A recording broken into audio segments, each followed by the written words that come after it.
Hello students, कैसे हैं आप सभी। आई होप आप सभी अच्छे होंगे। मैं ज्योति आप सभी का स्वागत करती हूँ आपके अपने यूट्यूब चैनल जनवानी क्लासेस में, जहां पर हम पढ़ते हैं ग्रेजुएशन के लिए मैथमेटिक्स। आज की क्लास होने वाली है हमारी बेहद ज्यादा इंपॉर्टेंट एग्जाम के पॉइंट ऑफ व्यू से। जैसे कि आप सभी को पता है कि बीएससी फर्स्ट सेमेस्टर में आपके जो एग्जाम्स हैं वो कैसे आने होने इस बार एमसीक्यू बेस्ड होने, अगर हम बात करें सीसीएस यूनिवर्सिटी की। बाकी अगर आप किसी भी यूनिवर्सिटी से बिलोंग करते हैं तो वो आपको पता होगा कि आपके एग्जाम्स एमसीक्यू बेस्ड होंगे या फिर आपके सब्जेक्टिव फॉर्म में होंगे। तो सब्जेक्टिव हो या ऑब्जेक्टिव हो, प्रिपरेशन तो आपको अच्छे से अपनी करनी ही करनी है। सब्जेक्टिव के लिए ये वीडियो इसलिए इंपॉर्टेंट होने वाली क्योंकि बेहद ज्यादा जो इंपॉर्टेंट फॉर्मूले हैं हर एक चैप्टर से, जो आपकी बुक है डिफरेंशियल कैलकुलस, उसकी हम बात करेंगे आज की क्लास में। तो इसके जो भी चैप्टर्स होंगे आपके, उनसे बेस्ड जितने भी इंपॉर्टेंट फॉर्मूले हैं या फिर डेफिनेशन है, उन सभी का हम रिवीजन करेंगे। और साथ ही में जो भी स्टूडेंट्स ऐसे हैं जिनके ऑब्जेक्टिव पेपर होने हैं, उनके लिए ये फायदा है कि कुछ ऑब्जेक्टिव क्वेश्चंस हम चैप्टर वाइज भी करते चलेंगे। पहले हम कुछ फॉर्मूले पढ़ेंगे जो भी इंपॉर्टेंट होंगे चैप्टर से, बेसिक डेफिनेशंस कवर करेंगे और उसके बाद में उसी चैप्टर पे बेस्ड कुछ क्वेश्चंस करेंगे एमसीक्यू फॉर्मेट में, ताकि आपको ये चीज क्लियर हो जाए कि आपको पढ़ना किस तरीके से है। क्योंकि बच्चे इतना तो आपको ही पता है कि एक साथ सिलेबस हम भी कवर नहीं करा सकते। वैसे आपका सिलेबस कंप्लीट कराया हुआ है प्रॉपर्ली सब्जेक्टिव वे में, प्लेलिस्ट बनी हुई है। आप में से जिन स्टूडेंट्स ने कर लिया अच्छी बात है, जिन्होंने नहीं किया है अब जब वो जल्दी से अपना रिवीजन कर लें कहीं से भी करके, और अगर आपने कहीं और से भी पढ़ा हुआ है तो भी कोई दिक्कत नहीं है। ये वीडियो आपकी सिर्फ और सिर्फ रिवीजन के तौर पे होने वाली, ताकि आपको अच्छे से पता चल जाए आपकी प्रिपरेशन कितनी है, कहाँ पर आप मिस्टेक कर रहे हो और किस तरीके से आपको तैयारी करनी है। ठीक है, चलिए तो सबसे पहले हम बात करते हैं। टू बुक्स है आपकी, फर्स्ट बुक है डिफरेंशियल कैलकुलस और सेकंड बुक है बच्चे आपकी इंटीग्रल कैलकुलस। तो आज की क्लास में जो हम बात करने वाले हैं वो हम डिफरेंशियल कैलकुलस के बारे में बात करने वाले हैं। दो पार्ट बनेंगे आपके इस वाली बुक के। फर्स्ट पार्ट में कुछ चैप्टर्स हो जाएंगे और बाकी के बचे हुए चैप्टर्स सेकंड पार्ट में होंगे। फॉर्मेट मैंने आपको बता दिया है। पहले हम डेफिनेशंस कुछ बेसिक्स क्लियर करेंगे और उसके बाद में उसी पे बेस्ड ऑब्जेक्टिव क्वेश्चंस करेंगे हर एक चैप्टर के। जैसे कि आप सभी को पता है फर्स्ट चैप्टर जो है वो कौन सा है आपका, आपके पास में सीक्वेंस। जो आपकी बुक है डिफरेंशियल कैलकुलस, फर्स्ट चैप्टर क्या है आपका, सीक्वेंस है। सीक्वेंस में देखिएगा बहुत सारी डेफिनेशन है आपकी। डेफिनेशन से कोई भी क्वेश्चन आपका पुट अप किया जा सकता है, इसलिए हर एक डेफिनेशन आपको माइंड में क्लियर होनी चाहिए। दो चार डेफिनेशन ऐसी हैं जो कि आपको ऑलवेज याद रखनी ही रखनी है। उनमें सबसे पहले कौन सी आती है, कन्वर्जेंट सीक्वेंस की। Define convergent sequence. Convergent sequence होता क्या है ये आपको क्लियर होना चाहिए। बोर्ड पे आपके सामने है, a sequence Sn is said to converges to a number L if for any given epsilon is greater than 0 there exists a positive integer m such that mod of Sn minus L is less than epsilon for all n is greater than equals to m। देखिएगा जिनके subjective paper होने हैं उनको भी properly definition याद होनी चाहिए और जिनके नहीं होने हैं उनको भी। क्या कहा है आपसे कि मान लीजिए आपके पास में कोई भी सीक्वेंस है Sn, ठीक है, इस सीक्वेंस को आप क्या कहोगे, कन्वर्ज कहोगे कि ये सीक्वेंस कन्वर्जेंट सीक्वेंस है। कब, यदि ये कन्वर्ज करे किस पे, किसी भी नंबर एल पे। इसका मतलब क्या है कि जब आप इसके लिए लिमिट निकालोगे तो वो कोई ना कोई आपका एक फाइनाइट नंबर आना चाहिए। तो if for any epsilon is greater than 0, यदि आप कोई भी एप्सिलॉन ऐसा कंसीडर करते हो जो कि 0 से ग्रेटर देन है, तो उस कंडीशन में वहां पर एक पॉजिटिव इंटीजर m ऐसा एग्जिस्ट करेगा सच दैट, जो मेन पार्ट है वो ये है कि mode of Sn minus L जो है वो लेस देन होना चाहिए किससे, एप्सिलॉन से, फॉर ऑल m जो है वो ग्रेटर देन इक्वल्स टू हो किससे, m से। ये हमारी किसकी डेफिनेशन है, कन्वर्जेंट सीक्वेंस की। ठीक है, दैट मीन्स कि यदि कोई भी सीक्वेंस आपके पास में है, आपने लिमिट निकाली और लिमिट किसी भी फाइनाइट नंबर पे कन्वर्ज कर रही है, तो वो आपकी कन्वर्जेंट सीक्वेंस हो जाएगी। दीदी फिर डाइवर्जेंट सीक्वेंस क्या होती है, इसी का जस्ट अपोजिट कर लो। यदि जो लिमिट है या जो आप सीक्वेंस की लिमिट निकालोगे वो किस पे डाइवर्ज कर रही है, इनफाइनाइट पे, चाहे वो प्लस इंफिनिटी हो, माइनस इंफिनिटी हो, कुछ भी हो, तो उस कंडीशन में आपकी सीक्वेंस क्या कहलाती है, डाइवर्जेंट सीक्वेंस। डेफिनेशन देखिए, a sequence is said to be a divergent sequence if it diverges to either plus infinity or minus infinity। क्या कहा है हमने कि कोई भी सीक्वेंस आपकी डाइवर्जेंट सीक्वेंस कहलाएगी कब, यदि वो प्लस इंफिनिटी या फिर माइनस इंफिनिटी पे डाइवर्ज करे।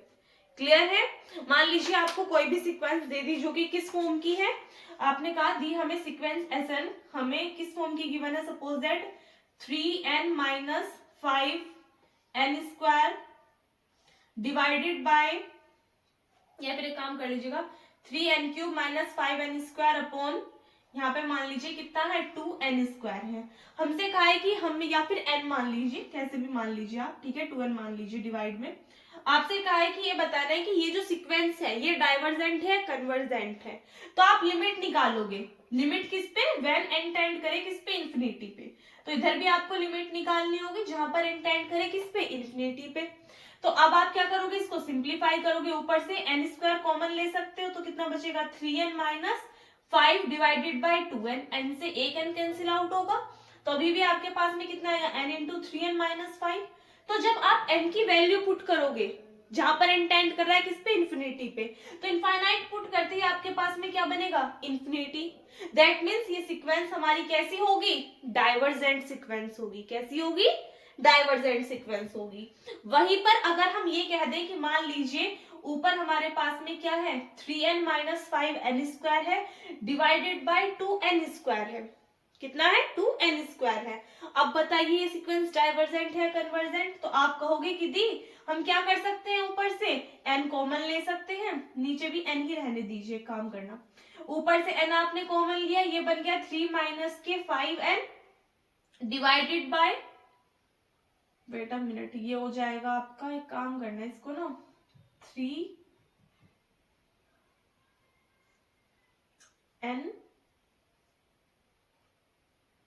क्यूब कर लेना। यहाँ पर आप क्या करोगे इसको, वेट अ मिनट,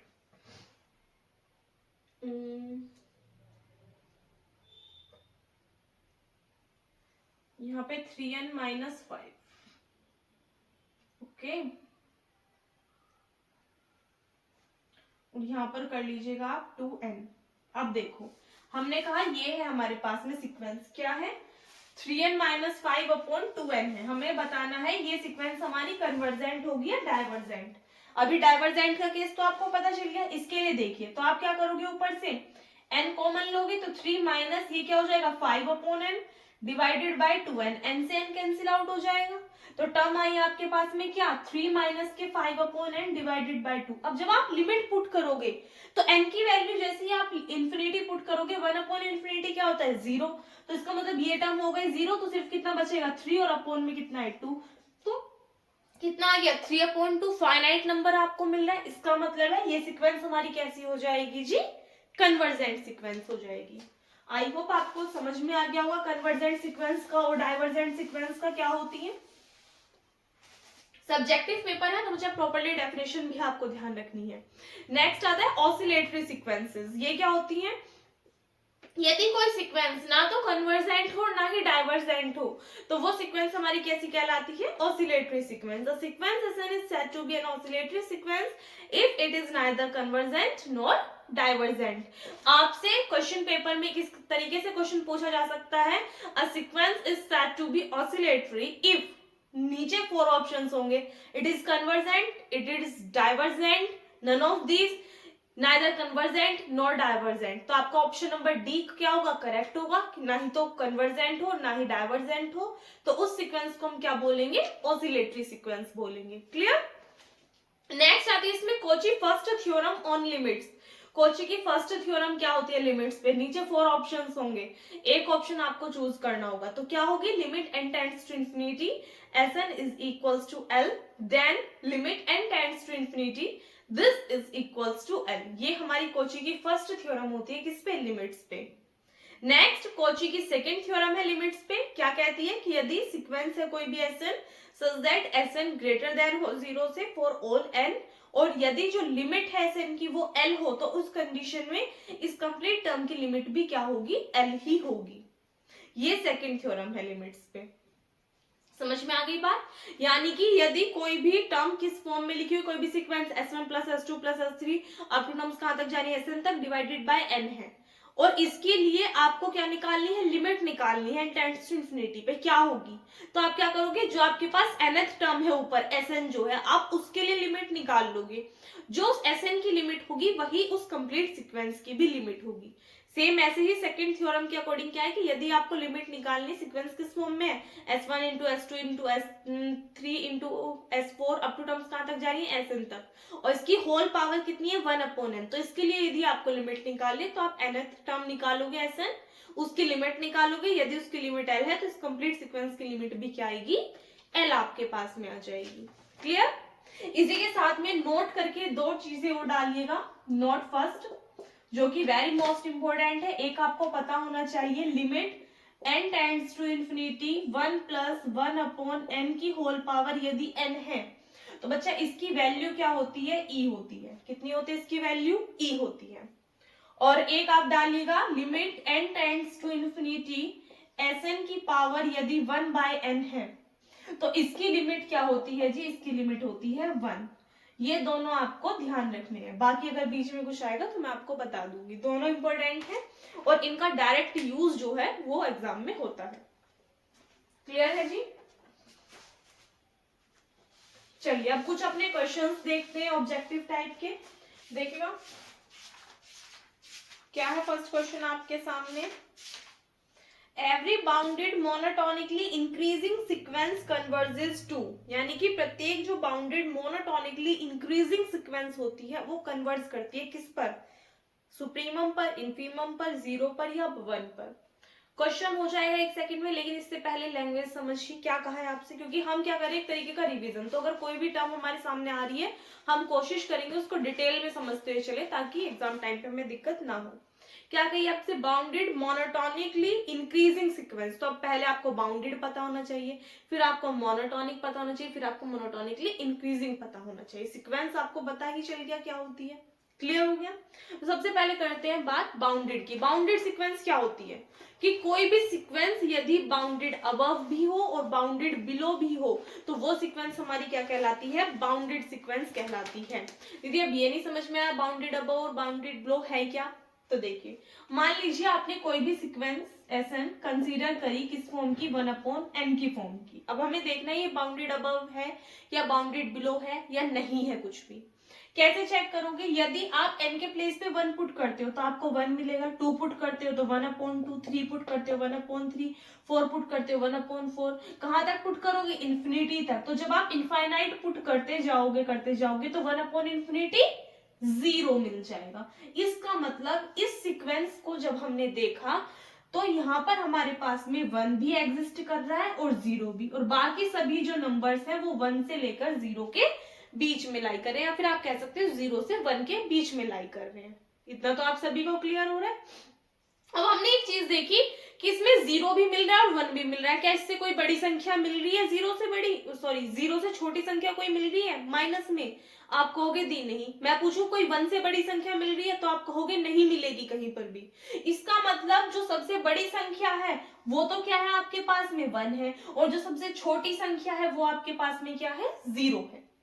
इतना बात आप समझ रहे हो। इसका मतलब आपको इन्फीमम भी मिल रहा है। इन्फीमम क्या है, 0 है, और सुप्रीमम क्या है, यहाँ पर आपके पास 1 है। यानी कि बाउंडेड बिलो भी है और बाउंडेड अबव भी है सीक्वेंस। बाउंडेड बिलो किससे है, 0 से, और बाउंडेड अबव किससे है, 1, सॉरी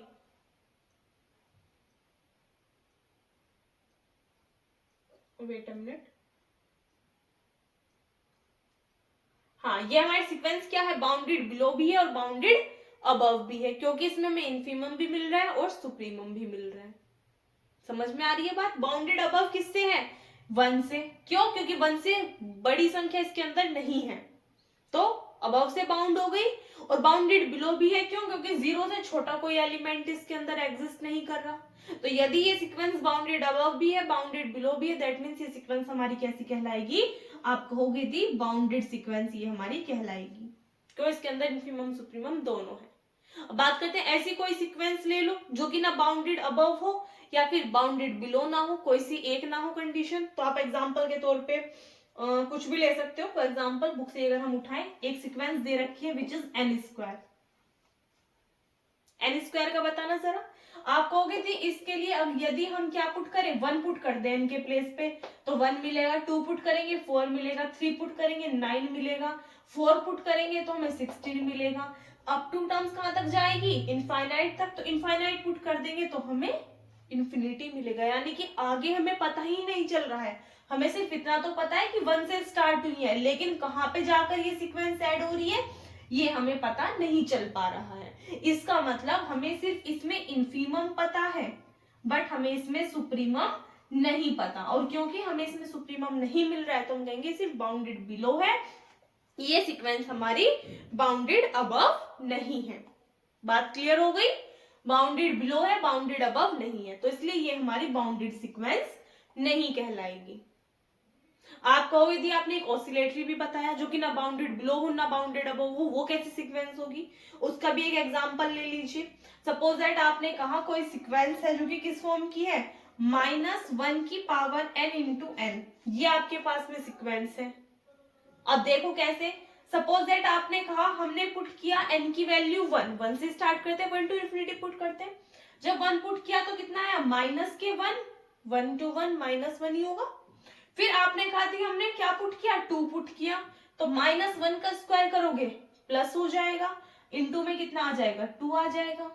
फिर आप कहोगे थी हमने 3 पुट किया, तो ये -1 की पावर जब आप 3 करोगे तो -1 ही आएगा, और इंटू 3 तो -3 हो जाएगा। फिर आप कहोगे थी हमने 4 पुट किया, तो जब आप 4 पुट करोगे यहाँ पर तो -1 की पावर 4 प्लस में हो जाएगा, तो इंटू में 4 आ गया।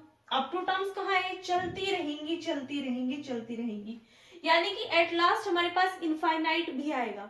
तो -1 की पावर इंफिनिटी अगर आप करोगे और इंटू में इनफाइनाइट भी है, तो इसका मतलब ये इंफिनिटी तक टर्म्स जो है वो चलती रहेंगी, -इनफिनिटी इंफिनिटी तक। समझ रहे हो, कहीं पर भी कोई एंड इनका नजर नहीं आ रहा हमें। यदि एंड नजर नहीं आ रहा है तो आपने देखा कि यहाँ पर तो ये -1 -3 फिर -5 चलेगी, -7 चलेगी, यानी कि -1 -3 -5 -7, यानी इधर की साइड को भी ये चलती जा रही है। पता नहीं कहाँ जाके एंड होगी भाई, हमें थोड़ी ना पता है। और अगर हम देखें पॉजिटिव टर्म्स की साइड तो ये 2 4 6 इस फॉर्म में भी आगे की तरफ चल रही है, उधर का भी हमें नहीं पता चल रहा है कि कहाँ तक जाकर के एंड होगी। या कुछ बता सकते हो आप? कुछ भी पता नहीं चल रहा। इसका मतलब ना ही तो हमें इसमें इन्फीमम मिल पा रहा है, ना ही हमें इसमें सुप्रीमम मिल पा रहा है।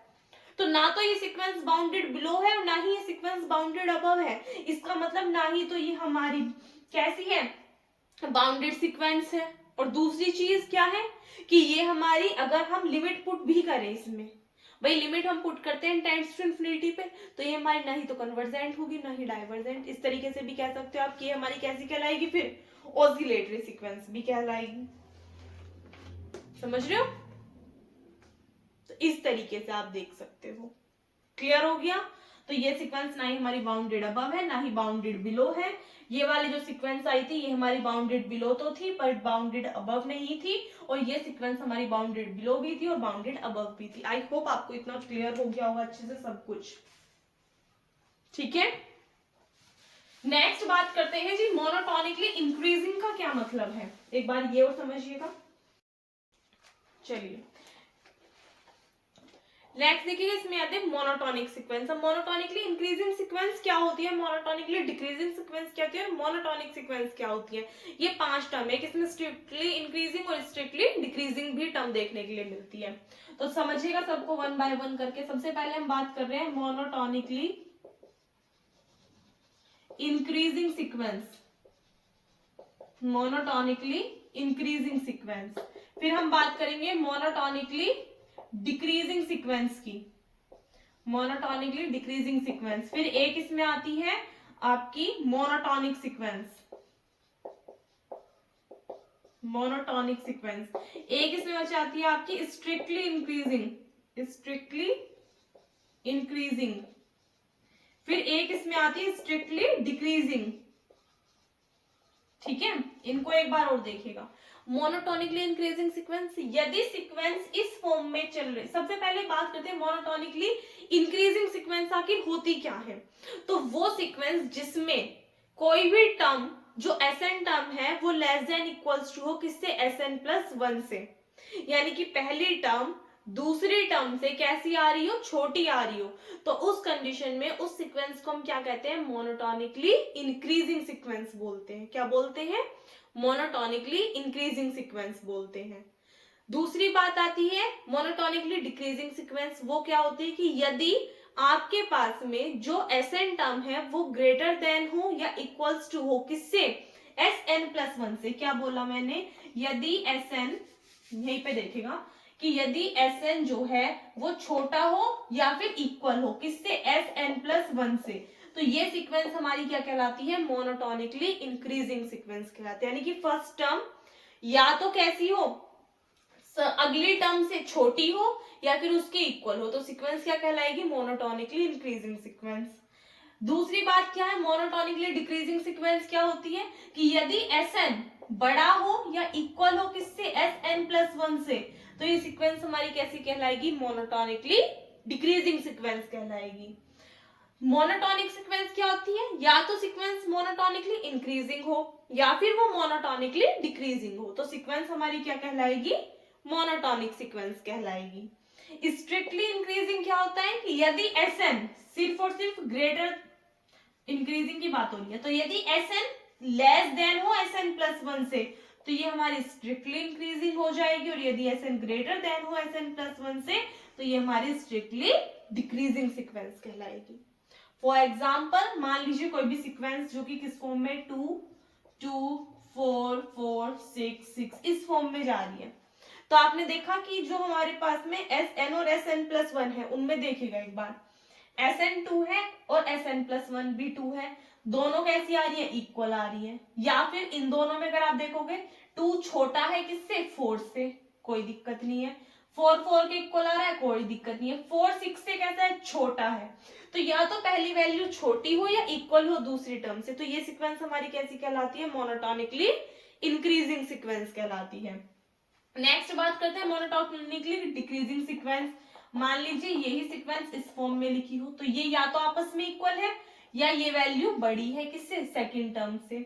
या तो ये दोनों आपस में इक्वल है या ये वैल्यू कैसी है, बड़ी है सेकंड टर्म से, पहले वाली टर्म सेकंड टर्म से बड़ी है, तो ये हमारी कैसी कहलाएगी, मोनोटोनिकली डिक्रीजिंग सीक्वेंस कहलाएगी। यदि सीक्वेंस इंक्रीजिंग है मोनोटोनिकली या डिक्रीजिंग है, तो वो सीक्वेंस हमारी मोनोटोनिक भी होगी। स्ट्रिक्टली इंक्रीजिंग में क्या है कि यहाँ पे 2 4 6 8 इस तरीके से टर्म्स आ रही हो, रिपीट ना हो रही हो, ठीक है, तो ये हमारी स्ट्रिक्टली इंक्रीजिंग हो जाएगी। और यदि इन्हीं को हम इस फॉर्म में लिख दें तो ये हमारी स्ट्रिक्टली डिक्रीजिंग हो जाएगी। क्लियर हो गया सभी को इतना, क्या होता है monotonically increasing, monotonically decreasing, monotonic.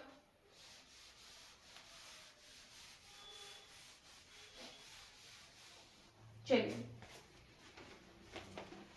अपने क्वेश्चंस पे आते हैं हम।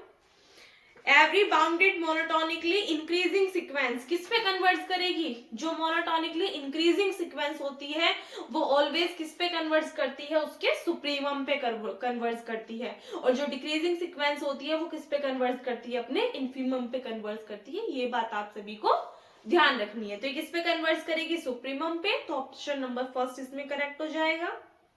नेक्स्ट है if S N is a sequence, यदि एस एन कोई भी सीक्वेंस है नॉन निगेटिव नंबर्स की, such that limit S N is equals to L है, तो एल क्या होगा, तो ऑलवेज जो एल की वैल्यू होगी वो या तो ग्रेटर देन होगी या इक्वल्स टू होगी किसके, 0 के, इसमें कोई दिक्कत नहीं है।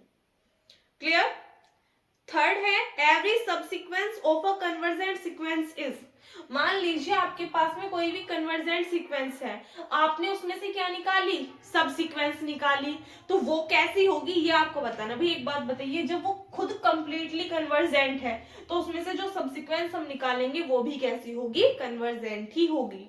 तो ऑप्शन नंबर 20 में आपका करेक्ट ऑप्शन हो जाएगा।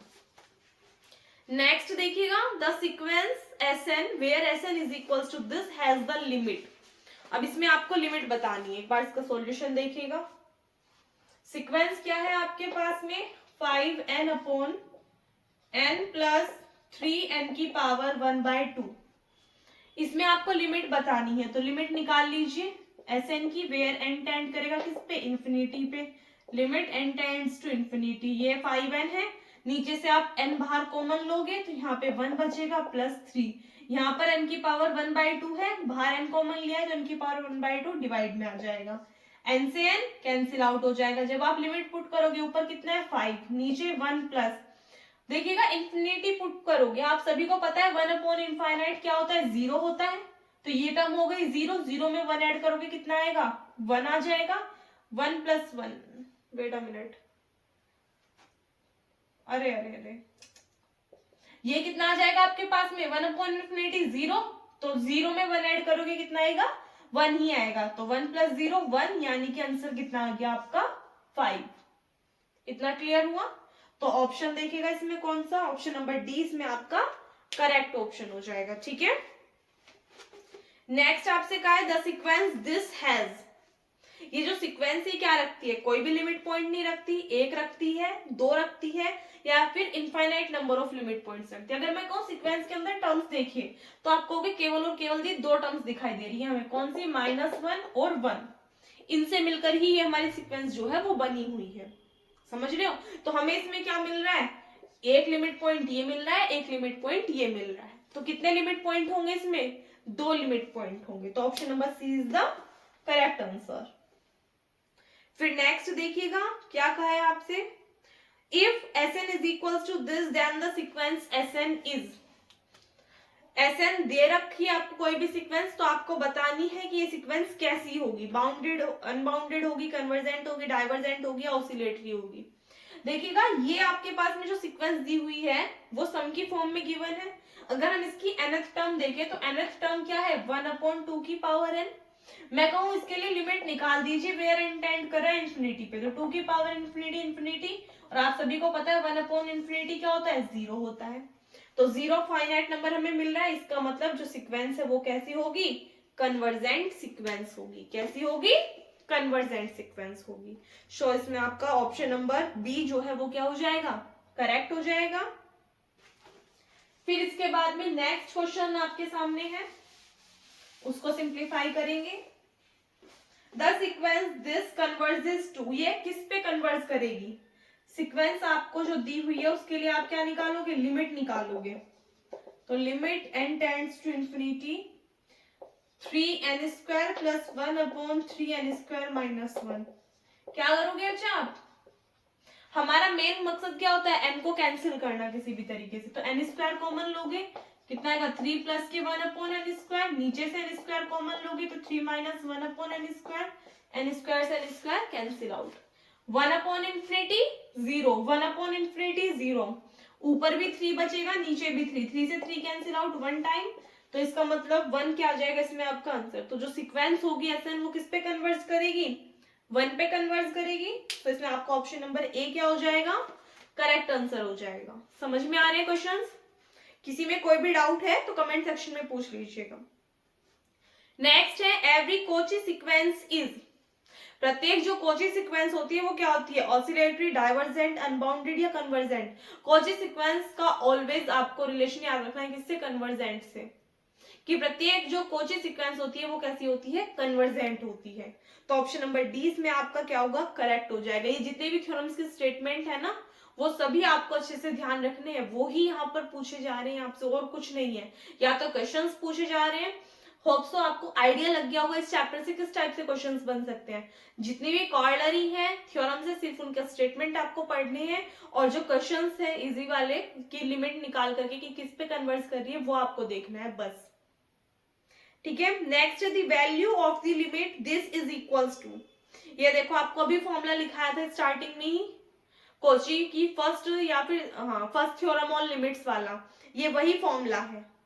आपसे पूछा है कि ये जो लिमिट है ये किसके इक्वल होगी, उसके बाद में आपको दो फॉर्मूले नोट करके भी लिखाए थे। तो लिमिट हम कब कैसे निकालते हैं, कोची की फर्स्ट थ्योरम ऑन लिमिट्स क्या कहती है कि यदि इस फॉर्म में कोई भी टर्म हो तो उसकी लिमिट हम कैसे निकालेंगे, जो Sn टर्म है उसकी लिमिट हम निकाल लें, तो जो इस टर्म की लिमिट होगी वही कंप्लीट की लिमिट हो जाएगी। तो हमारे पास में जो nth टर्म है वो आप देखिएगा क्या है, n की पावर 1/n है। आपको स्टार्टिंग में ही दो नोट लिखाए थे, उनमें से बताया था कि n की पावर 1/n के लिए जो लिमिट होती है यदि n टेंड कर इंफिनिटी पे तो ये किसके इक्वल होती है, 1 के इक्वल होती है। तो यहां से आपका ऑप्शन नंबर ए क्या हो जाएगा, करेक्ट आंसर हो जाएगा। लास्ट है एवरी कन्वर्जेंट सीक्वेंस इज, प्रत्येक जो कन्वर्जेंट सीक्वेंस है वो कैसी होती है, बाउंडेड। ये आपको ध्यान रखना है, प्रत्येक जो कन्वर्जेंट सीक्वेंस होती है वो कैसी होती है, बाउंडेड होती है। बाउंडेड का मतलब समझ रहे हो कि उसमें आपको या तो उसमें आपको बाउंडेड बिलो और बाउंडेड अबव दोनों एलिमेंट मिलेंगे, क्योंकि अगर एक भी नहीं मिला तो इसका मतलब कहीं ना कहीं डाइवर्स कर सकती है, यानी कि इंफिनिटी पे पहुंच सकती है, और अगर इंफिनिटी पे पहुंच जाएगी तो वो कैसी हो जाएगी, डाइवर्जेंट हो जाएगी। तो इसका मतलब कन्वर्ज होने के लिए बाउंडेड की कंडीशन तो जरूरी है, तो प्रत्येक जो कन्वर्जेंट सीक्वेंस है वो कैसी होगी, बाउंडेड होगी। क्लियर है? इसमें हमने टोटल 10 क्वेश्चंस किए हैं। अब हम नेक्स्ट चैप्टर की तरफ चलेंगे, infinite series. Very very very most important chapter है अब के लिए भी, इन फ्यूचर यदि कोई आप ऐसा कॉम्पिटिटिव एग्जाम देते हो जिसमें हाई लेवल का मैथ्स पूछा जाता है, उसके लिए भी। सबसे पहले हम इसमें बात करेंगे जो बेसिक इसमें फॉर्मूले हैं जिनका यूज होता है ऑब्जेक्टिव क्वेश्चंस करने में भी, सब्जेक्टिव क्वेश्चंस करने में भी। तो ये मत सोचना कि इनके सब्जेक्टिव पेपर होने हैं कि हमें क्या जरूरत है। बेटा जब तक आपको फॉर्मूले याद नहीं रहेंगे, स्टेटमेंट याद नहीं रहेंगे, क्वेश्चन आप सिंप्लीफाई नहीं कर सकते। तो कंडीशंस आपको पता होनी चाहिए, ठीक है। चलिए इसमें सबसे पहले हम बात करते हैं इनफाइनाइट सीरीज की। तो इनफाइनाइट सीरीज में यदि आप, अब देखो बेसिक से तो मैं बिल्कुल आपको नहीं बताने वाली, क्योंकि अगर इस तरीके से बताएंगे तो काफी लेंथी लेक्चर ये आपका हो जाएगा और फिर आपको कुछ भी चीजें समझ में नहीं आएंगी, क्योंकि इतना लेंथी लेते लेते लेते आप भी बोर हो जाओगे। तो बेसिक्स आप सभी के पहले से ही क्लियर है, इतना मैं मान करके चल सकती हूँ, क्योंकि एग्जाम टाइम है तो सिलेबस आप सभी ने कर ही लिया होगा कहीं से ना कहीं से, ठीक है। तो सबसे पहले हम बात करते हैं इनफाइनाइट सीरीज की, कि यदि कोई भी सीरीज आपको किस फॉर्म में मिल रही हो। अच्छा अगर मैं आपसे पूछूं सीक्वेंस में और सीरीज में डिफरेंस क्या है, तो आप क्या बोलोगे कि जो आपका सीक्वेंस होता है उसमें आपको जो टर्म्स मिलती हैं वो किस फॉर्म में मिलती हैं, उनके बीच में कॉमास लगे होते हैं, जैसे 2 4 5 6। तो ये आपकी क्या कहलाती है, सीक्वेंस कहलाती है। अगर मैं कहूँ सीरीज, तो सीरीज में क्या होती है, जो टर्म्स होती है वो आपस में कनेक्टेड होती है, रिलेट करती है, किस साइन के थ्रू, प्लस माइनस इन सब के थ्रू, यानी किसी की 2 + 5 + 3 + 7 प्लस अप टू सोन। तो ये आपकी क्या कहलाएगी, सीरीज कहलाएगी। क्या कहलाएगी, सीरीज। अगर सिर्फ इतना है तो सीरीज, और अप टू टर्म्स इंफिनिटी तक जा रही है तो इनफाइनाइट सीरीज ये आपकी कहलाती है।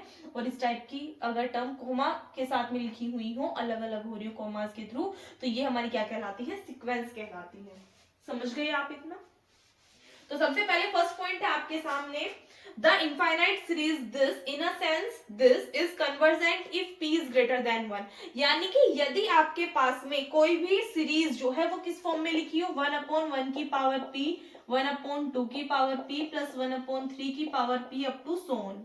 यानी कि आप कह सकते हो कि ये जो सीरीज है इसकी अगर हम फॉर्म देखें तो ये किस फॉर्म में निकल करके आ रही है, 1/1 2 3 4 टर्म्स कहां तक टेंड कर रही है, n तक। सभी की पावर p है तो इसकी पावर भी क्या हो जाएगी, p। यानी कि आप इस सीरीज को लिख सकते हो summation n is equals to 1 to infinity, ठीक है, 1/n की पावर p लिख सकते हो, कोई दिक्कत नहीं है।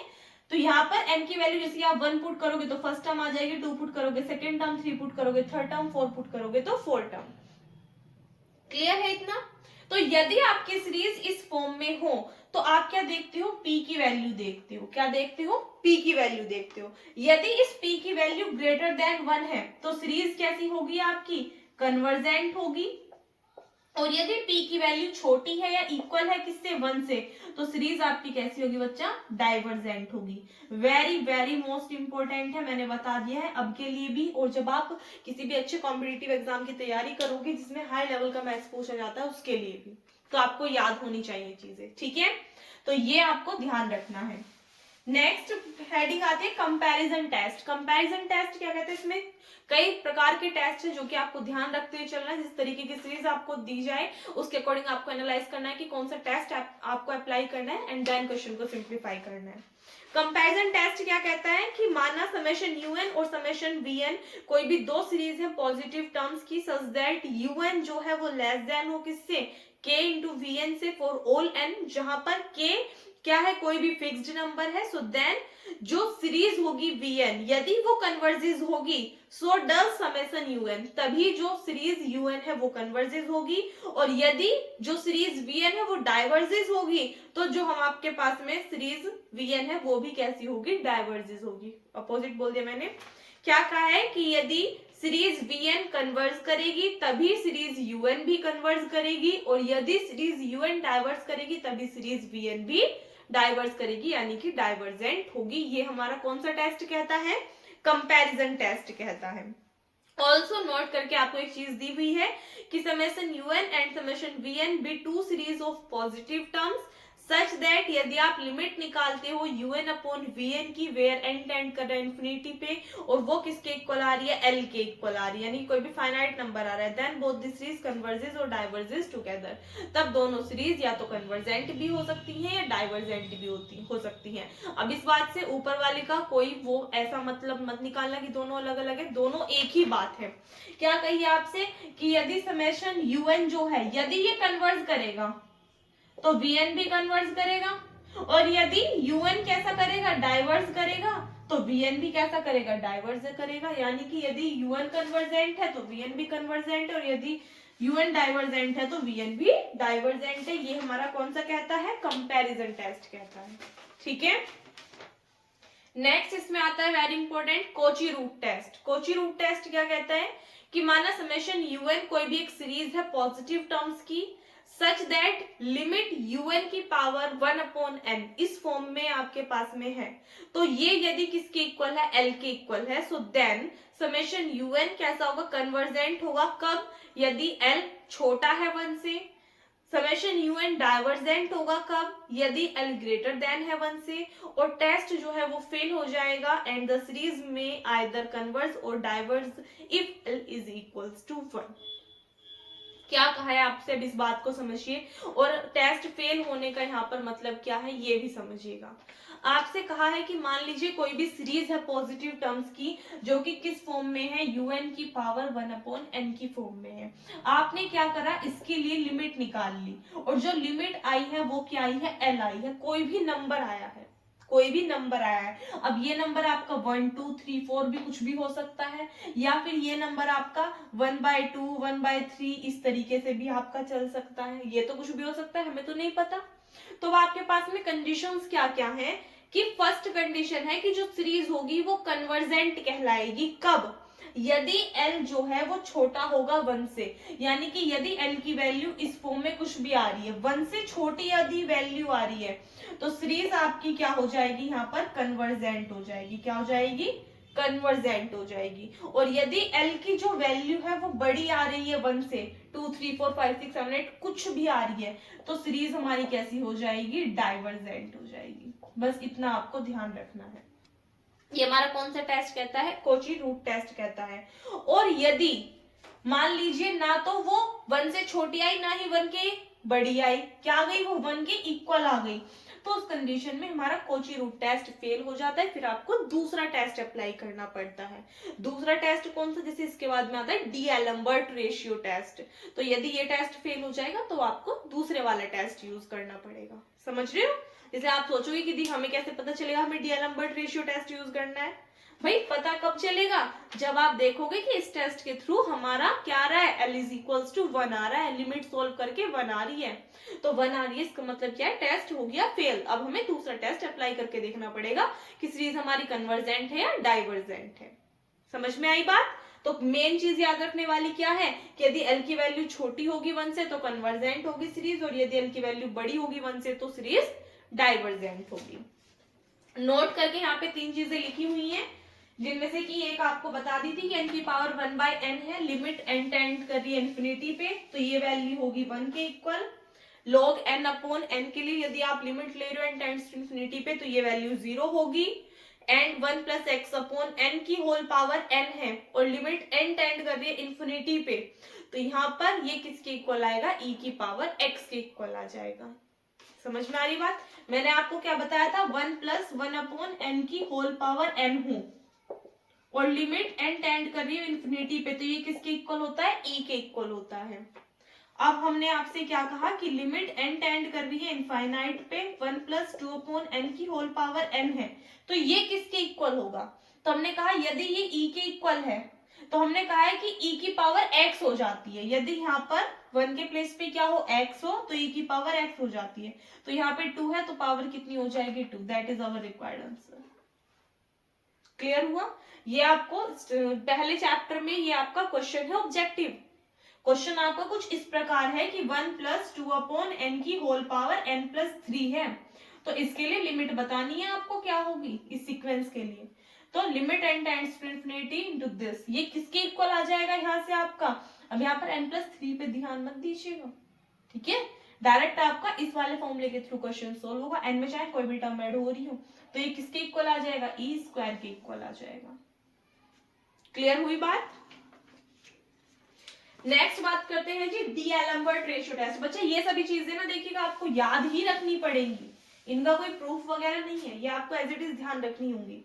डी-एलम्बर्ट रेशियो टेस्ट क्या कहता है कि समेशन यूएन कोई भी एक सीरीज है पॉजिटिव टर्म्स की, सच दैट लिमिट यदि आप निकालते हो un+1 अपॉन यूएन, और वो किसके इक्वल आती है, एल के। देखिए un+1 यूएन क्या है, आपको जो भी सीरीज दे देगा उससे आप उसकी nth टर्म निकालोगे, तो जो वो nth टर्म होगी वो आपके पास में किसकी वैल्यू होती है, un की। यदि आप n को रिप्लेस कर दो n+1 से, तो आपके पास किसकी वैल्यू आ जाएगी, un+1 की आ जाएगी। क्लियर।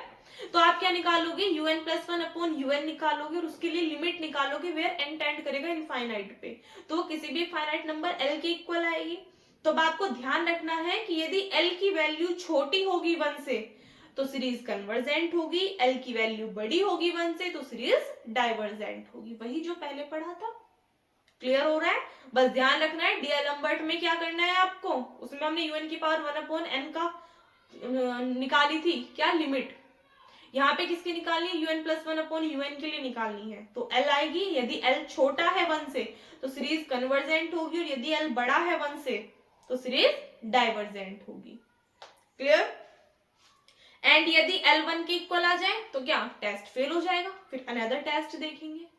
अनदर टेस्ट क्या है, इसके बाद में आता है रेबीज टेस्ट। कौन सा आता है, रेबीज टेस्ट। ये क्या कहता है, the series summation un of positive terms is convergent और डाइवर्जेंट, यानी कि जो सीरीज है समेशन un पॉजिटिव टर्म्स की, ये कन्वर्जेंट होगी या डाइवर्जेंट होगी अकॉर्डिंग एज।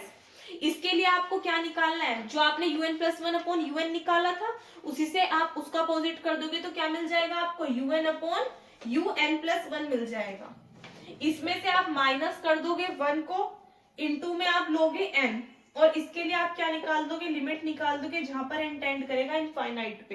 तो ये जो वैल्यू है, यदि ये वैल्यू सोल्व करके बड़ी आ जाती है किससे, 1 से, तो उस कंडीशन में सीरीज कैसी हो जाएगी जी, कन्वर्जेंट हो जाएगी। और यदि ये वैल्यू छोटी हो जाती है 1 से तो ये सीरीज कैसी हो जाएगी, डाइवर्जेंट। और मोस्टली स्टूडेंट्स बहुत कंफ्यूज रहते हैं इस ग्रेटर देन लेस देन में। क्यों, क्योंकि अभी हमने l पढ़ा था, हमने पढ़ा था यदि l 1 से छोटा है तो सीरीज कन्वर्जेंट होगी, और यदि बड़ा है तो सीरीज डाइवर्जेंट होगी। अब क्या है कि यदि 1 से बड़ा है तो सीरीज कन्वर्जेंट होगी, और यदि ये वैल्यू 1 से छोटी है तो सीरीज डाइवर्जेंट होगी। तो कंफ्यूज नहीं होना है, बहुत अच्छे से माइंड में रखनी है चीजें। आप कहोगे दीदी 1 के इक्वल आ गई तो कुछ नहीं, टेस्ट फेल हो जाएगा, फिर अनदर टेस्ट आएगा।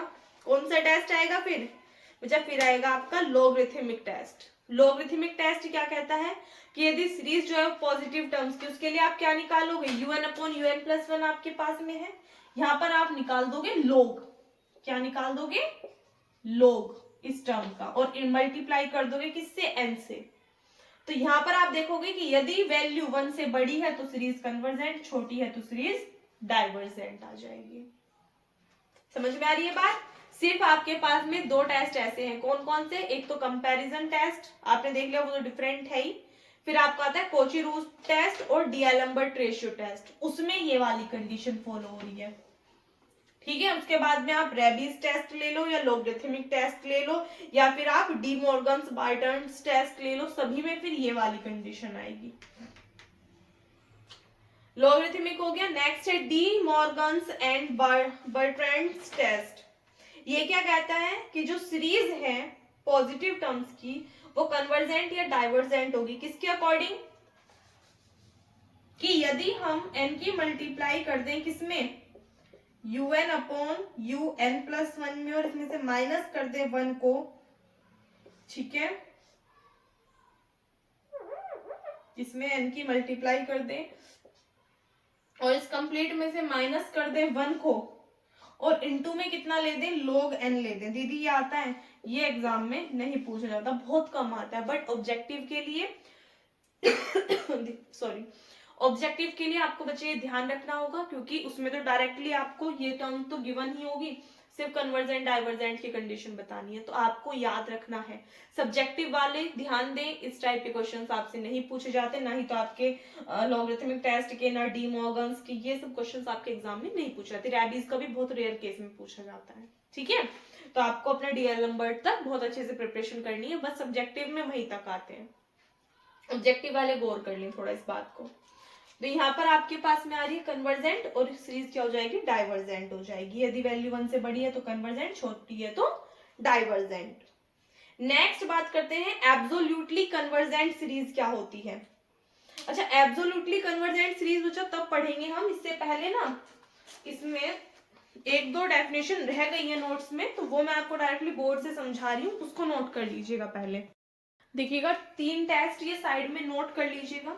जो नोट्स वाले आपको दिखा रही हूँ उनकी पीडीएफ आपको टेलीग्राम पे भी मिल जाएगी, बट जो आपको बोर्ड पे अगर एक्स्ट्रा कुछ कराया जा रहा है तो उसको साइड में नोट करके आप कर लीजिएगा, ठीक है।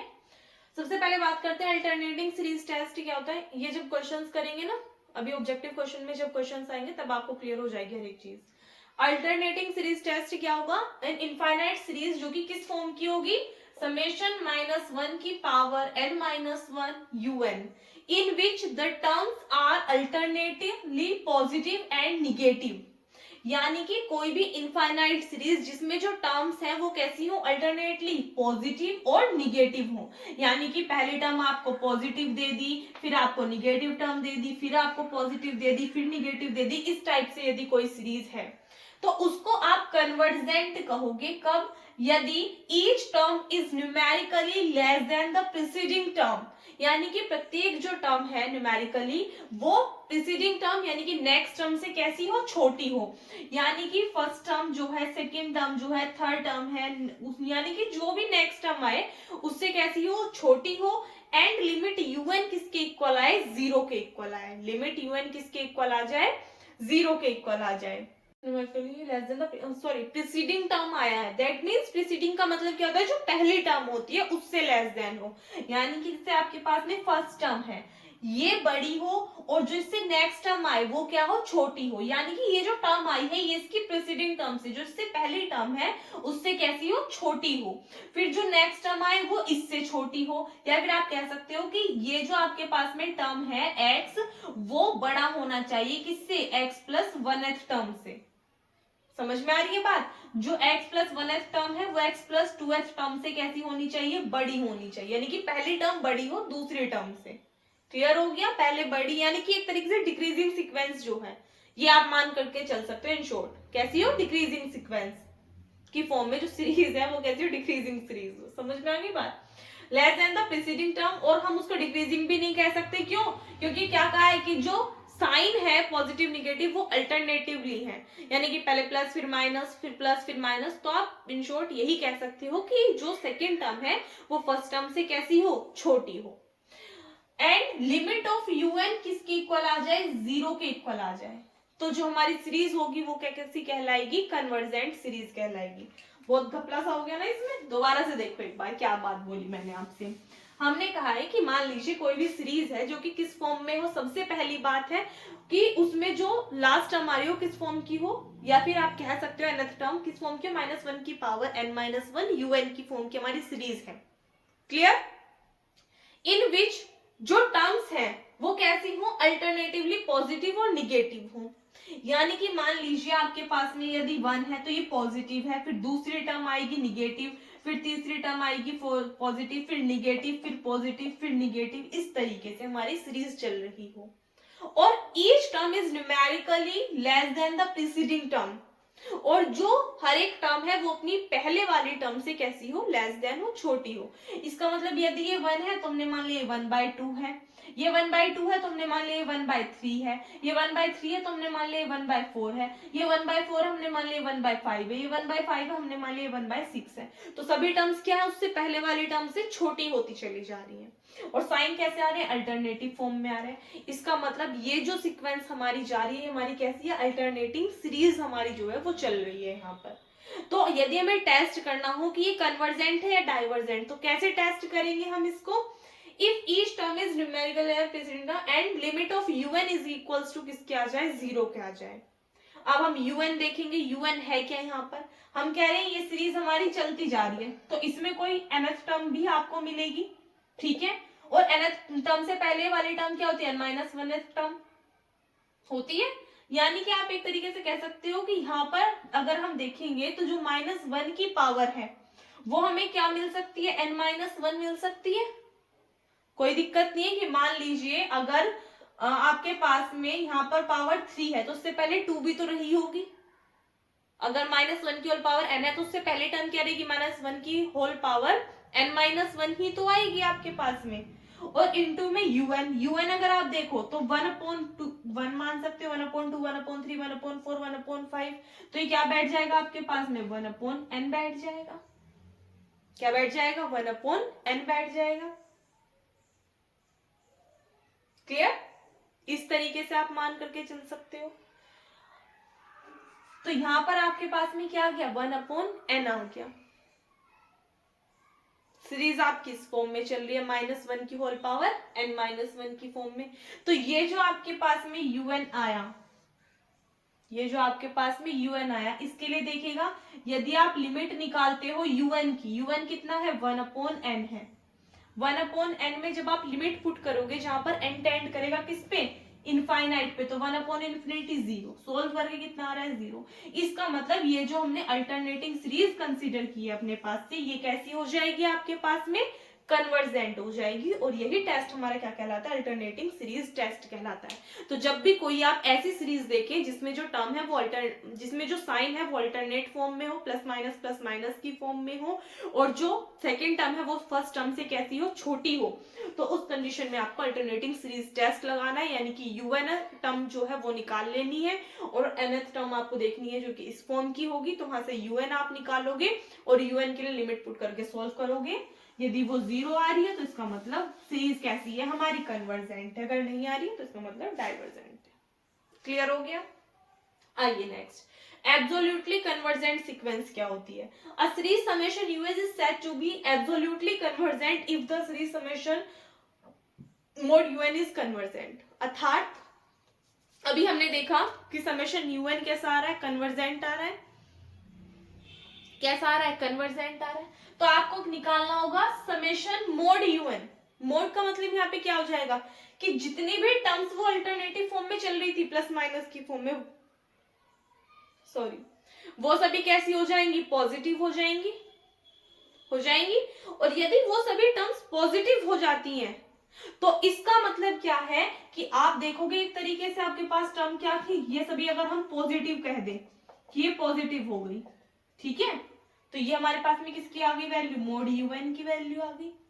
इसके नीचे हम 1 मान सकते हैं। तो मैं कहूं कि ये जो हमारे पास में सीरीज है इसको हम किस फॉर्म में लिख सकते हैं, summation n is equals to 1 to infinity 1/n की पावर p की फॉर्म नहीं आ गई, 1/n की पावर p की फॉर्म। तो ये हमारे पास में क्या आ गया, UN समेशन ऑफ दिस। अब यहाँ पर अगर आप देखो यदि हमें चेक करना हो ये कन्वर्जेंट है डाइवर्जेंट, तो किसके अकॉर्डिंग चेक करते हैं, p के अकॉर्डिंग। n की पावर कितनी चल रही है, 1 चल रही है, तो n की पावर यहाँ पर भी क्या आ जाएगी जी, 1 आ जाएगी। यदि यहाँ पर n की पावर 1 आ गई तो हमें पता है कि यदि p की जो वैल्यू है, हमने कहा था p की वैल्यू यदि 1 से बड़ी है तो सीरीज होगी कन्वर्जेंट, जो हमारा फर्स्ट टेस्ट था। और यदि p की value less than equals to 1 है तो सीरीज कैसी होगी, डाइवर्जेंट। तो इसके अकॉर्डिंग तो ये वाली सीरीज हमारी अगर हम मोड ले रहे हैं तो डाइवर्जेंट आ रही है।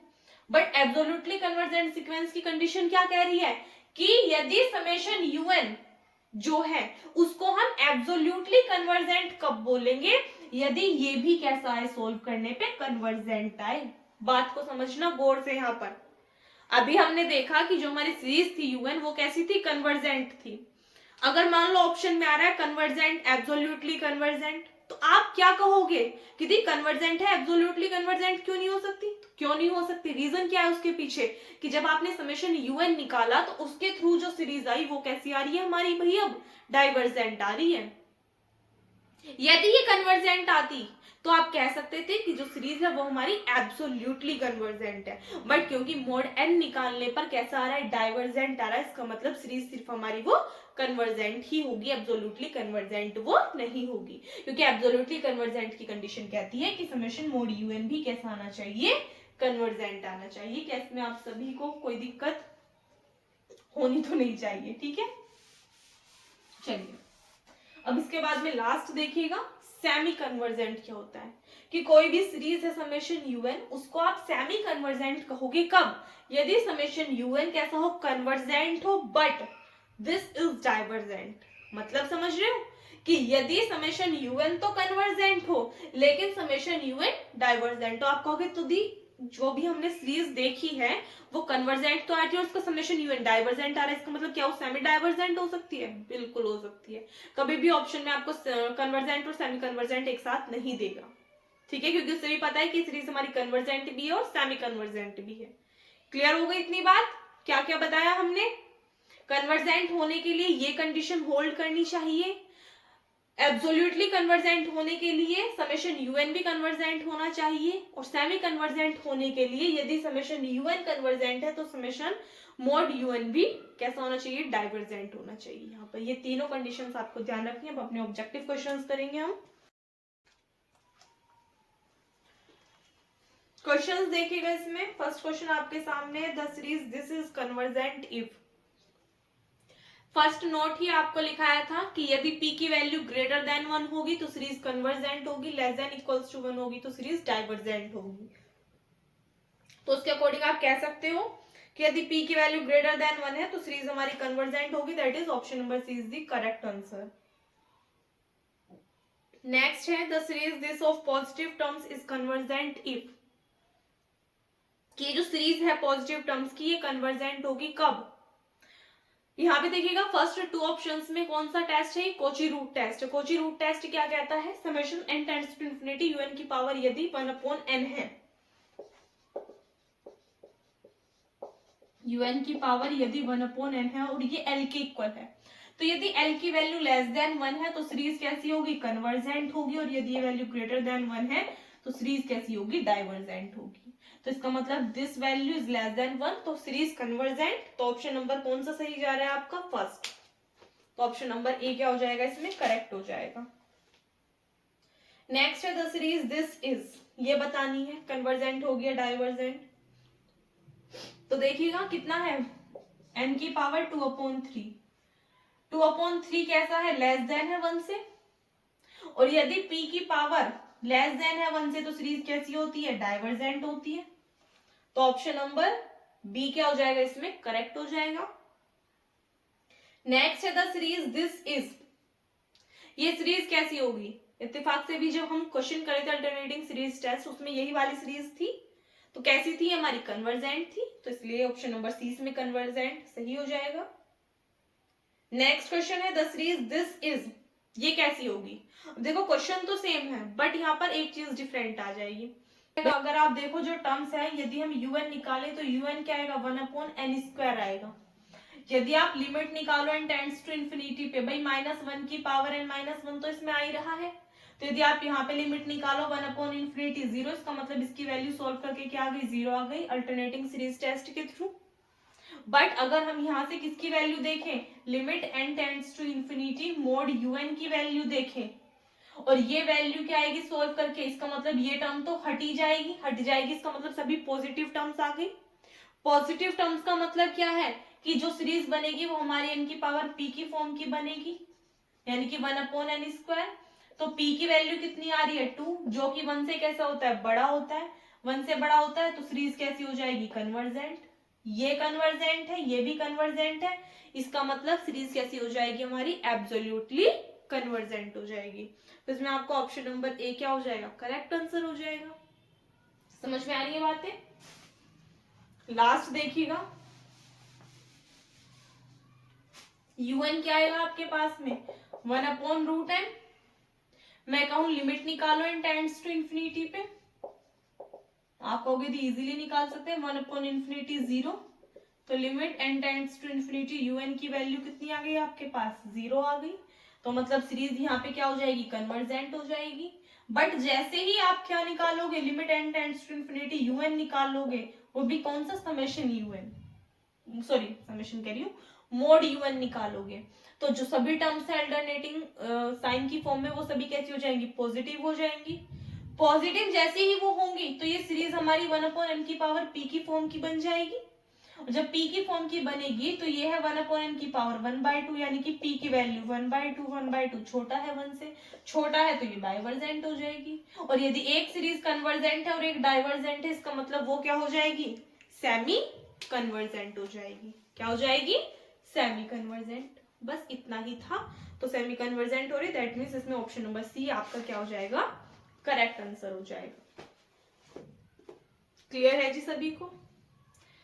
आई होप जितना कराया है वो आप सभी को अच्छे से आ गया होगा, इन 2 चैप्टर्स में कोई भी डाउट नहीं रहा होगा।